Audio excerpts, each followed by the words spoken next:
के मुख में संपूर्ण ब्रह्मांड समाया है। उस छोटे बालक के मुख में संपूर्ण ब्रह्मांड समाया है। पूरा संसार, पूरा जगत माता यशोदा देख रही है। अब वह स्तब्ध हो गए और मन ही मन सोच रही है कि कोई सपना तो नहीं देख रहे हैं, या मेरी मति तो नहीं भ्रम हो गई है। तो ये ख्याल माता यशोदा के मन में आने लगे उस दृश्य को देखते। पुनः ख्याल आता है कि कहीं भगवान की कोई माया तो नहीं है जो ये सब मैं अपने आंखों से देख रही हूं। और जैसे ही भगवान की माया का बात उनके मन में आता है, पूरी तरह से उनको विश्वास हो जाता है कि यह भगवान ही है, यह सामान्य बालक नहीं है, यह भगवान है। और माता को यह ख्याल आया कि यह भगवान ही है। और इधर कन्हैया कहते हैं, मैया मेरे मुंह में मिट्टी है।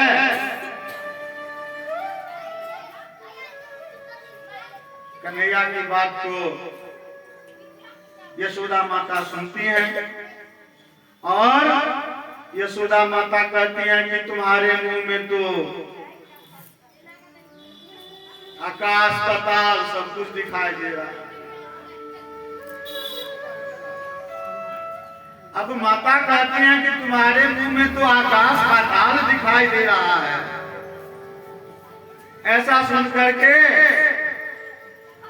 बाल कृष्ण ठहाके लगाते, खूब हंसने लगते हैं, खूब हंसते हैं और हंसते हुए कहते हैं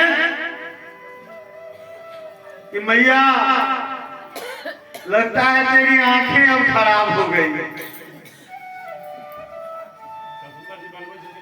लगता है अब तुम्हारी आंखें खराब हो गई है और तुम अब बूढ़ी हो रही हो, बूढ़ी हो गई। देखो तो फिर से देखो, दोबारा देखो, मेरे मुंह में कुछ नहीं। माता यशोदा पुनः दोबारा, इस बार भगवान अपनी माया से सब नीट एंड क्लीन दिखाई से सब कुछ साफ, कुछ नहीं, सब कुछ हटा देते हैं। केवल जो मुंह का स्वरूप है हम लोग जैसे खोलते हैं वह। अब माता यशोदा देखती है कि कन्हैया के मुंह में कुछ नहीं है। अब इससे पहले जो देखे अभी देख रहे हैं। अब वह मन ही मन सोचते हैं कि अच्छा, चूंकि कन्हैया ने तुरंत कहा है कि मैया लगता है तुम्हारी आंखें कमजोर और तुम अब बूढ़ी, तो वह मन ही मन सोचते हैं, अपने आप को मान लेते हैं। तो लगता है सही, कन्हैया ने सही कहा है कि मैं अब बूढ़ी हो गई।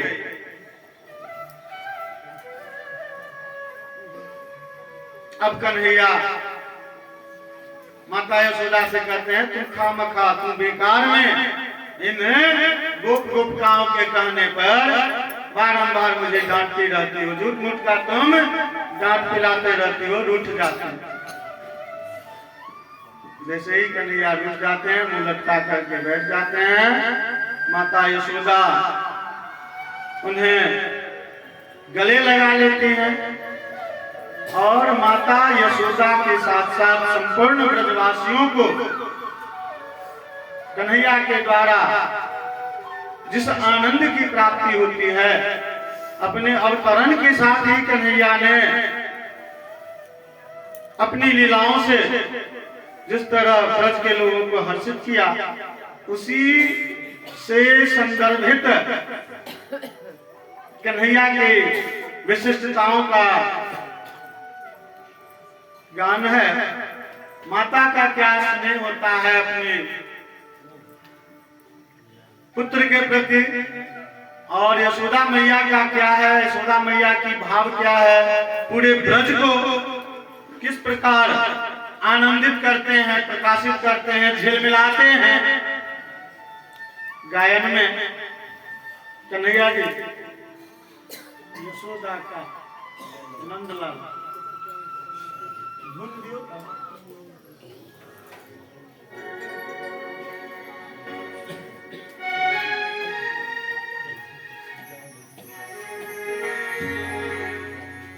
तो सामान्यतः क्या होता है कि माता अपने बच्चों को प्रसन्न करने के लिए लोरियां सुनाती है, गीत गाती है। तो उसी स्वरूप में माता यशोदा कन्हैया को गले लगा लेती है, गोद ले लेती है, गुनगुनाते हुए कहती है जू जू जू जू जू जू जू जू।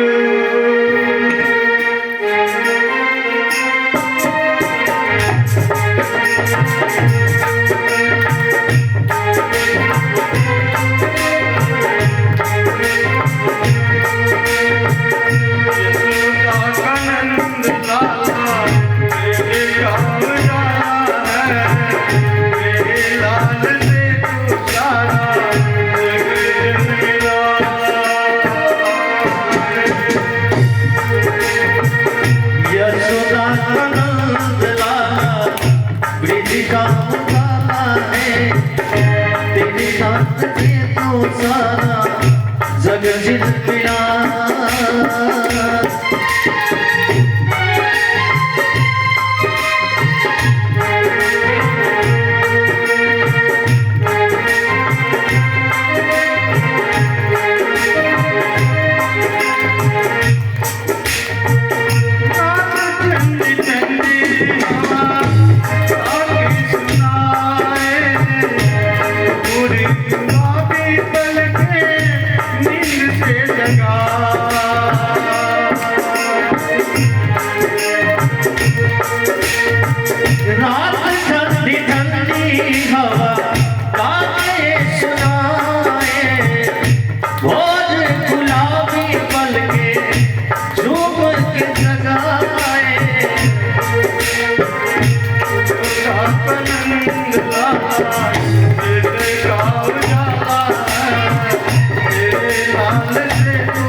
ब्रिज का उजाला है मेरे लाल से तो सारा जग झिलमिला।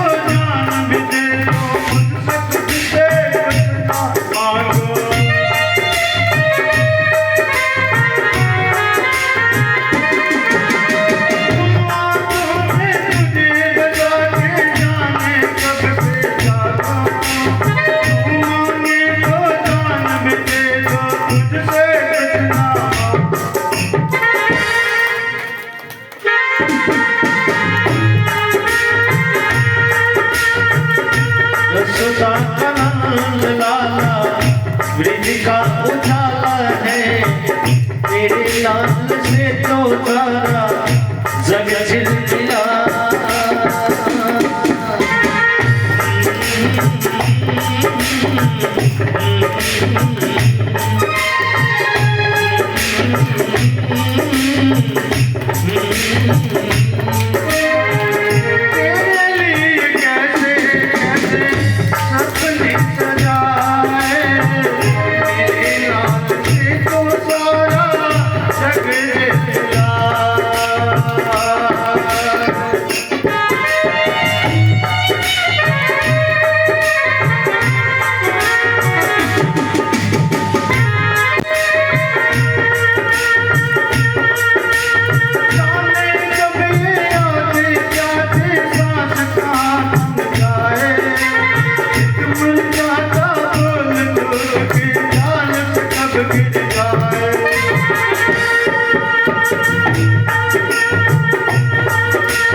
रूह को चैन आया।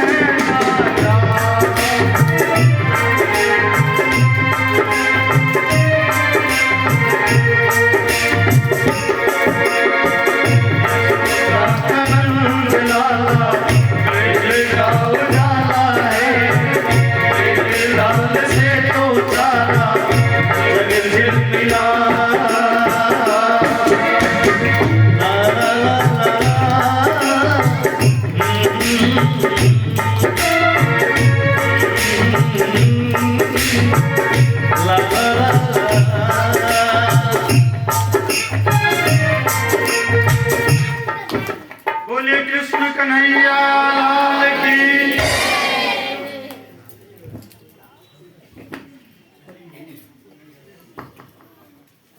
इस गायन में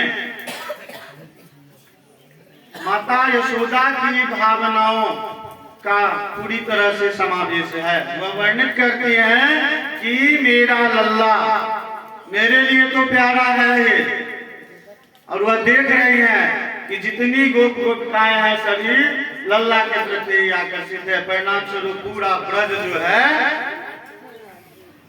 इससे प्रकाशित हो रहा है, सभी की खुशी बनी हुई है। और अंतिम पद में जो कहा गया है, चूंकि अब भगवान ने बाल कृष्ण ने माता को कहा कि तुम्हारी आंखें कमजोर और तुम बूढ़ी हो गई हो, और बूढ़ी हो गई हो इसका मतलब क्या है, अब कभी भी टपक सकते हैं। तो उसी भावना को अंतिम पद में कि कब सांस टूट जाएगी इसका कोई ठिकाना नहीं है। और एक माँ के लिए वह घड़ी सबसे आनंददायक होती है जब उसका पुत्र उसे माँ कह करके पुकारता है। तो उन्हीं भावों को प्रस्तुत किया गया। अब माता यशोदा को इतना लगाव अपने लल्ला पे है, वह अपने लल्ला के लिए स्वयं माखन तैयार करती। माता यशोदा नंद बाबा की पत्नी है। नंद बाबा का परिचय हम लोगों ने ले लिया है कि 1 करोड़ गाय, संपूर्ण ब्रज का स्वामित्व, नौकरों चाकरों की कमी नहीं रहेगी, नौकर चाकरों की भरमार रहेंगे, दास दासियों की कमी नहीं थी। लेकिन माता यशोदा अपने लल्ला के लिए स्वयं माखन तैयार करती। अब माता यशोदा स्वयं माखन तैयार करती हैं, यह कलयुगी माताओं को शिक्षा प्रदान करने के लिए। माता यशोदा के घर में दास दासियों की कोई कमी नहीं, फिर भी अपने लल्ला के लिए माखन स्वयं तैयार करती। वर्तमान परिवेश में क्या है कि सबसे पहले तो कुछ वैसी हैं जो धुंधुली की प्रवृत्ति वाली हैं, बच्चा ही नहीं चाहिए। और जो माताएं हैं, मैं नहीं बतला रहा हूं, सब लोग वाकिफ हैं, जो परिस्थिति है, जो समय चल रही है, देख रहे हैं। बच्चा जन्म लिया, दाई के पास छोड़ जाए, चल जनवा। दादा दादी के पास बच्चे को छोड़ दिया, दोनों पति पत्नी। वर्तमान समय में राजनीति शास्त्र में जो परिवार की परिभाषा दी गई है कि पति पत्नी और बच्चों के समूह को परिवार कहते हैं, लेकिन वो अभी फेल हो गया। बच्चा गायब, केवल पति पत्नी को परिवार कहते हैं। स्थिति वैसी हो गई। तो हम लोगों को संदेशा दिया गया, खाना बनाने की तो बात दूर रहे, माँ बउआ करने से कहीं दूध गर्म करके दो देखो ना, तो ऐसी स्थिति हो गई।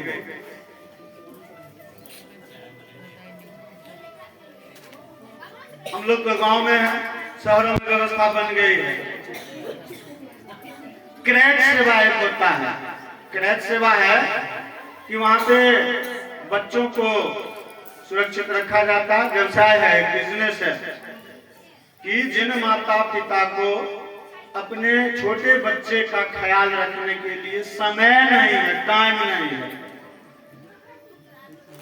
मुंबई जैसे शहरों में आप जा रहे होंगे, रास्ते से जा रहे हैं, आपके पास घड़ी मोबाइल नहीं है, किसी घड़ी वाले को देखे, उससे पूछे कि भाई साहब टाइम क्या हुआ है, तो बोलेगा मेरे पास टाइम नहीं है, आगे बढ़ता चला जाए। तो इतने व्यस्ततम रहने वाले जो लोग हैं, बेवकूफ लोग, उन लोगों के द्वारा क्या किया जाता है कि बच्चों को क्रैच सेवा में रख दिया जाता है। भौतिक सुख सुविधाओं को प्राप्त करने के लिए पत्नी महारानी से भी कहती है कि मैं कर रहा हूँ, तुम भी प्राइवेट में कर लो। पति पत्नी दोनों जॉब में है, बच्चा को कौन रखे, तो क्रैच में रखते। मल्टीनेशनल लेवल कंपनी का काफी तेजी से विस्तार हो रहा है। तो उसमें एक व्यक्ति बहुत आगे बढ़ गया था, बहुत पैसा, बहुत उपलब्धि प्राप्त कर लिया, लेकिन उससे पूछा गया कि आपके बच्चे जो हैं कितने बड़े हो गए हैं, तो उसने कहा कि मेरा बच्चा इतना बड़ा। सब आश्चर्य कि बड़े कितने साल का है बताइए। तो बोला कि भाई मैं इतना व्यस्त रहता हूँ, सुबह 4 बजे घर से निकलता हूँ काम करने को, और रात में 11 बजे पहुँचता हूँ, खाना खा के सोता हूँ, देखता हूँ बच्चा सोया हुआ है, इतने दूर में सोया हुआ रहता है, उतने साइज मैंने उसे देखा था। तो यह स्थिति है। तो प्रसंग के अनुरूप हम माताओं को यह संदेशा दिया गया है कि अपने बच्चे का पालन पोषण हम स्वयं करें। माता यशोदा स्वयं माखन तैयार करती हैं। यशोदा माखन तैयार करते हुए अपने मन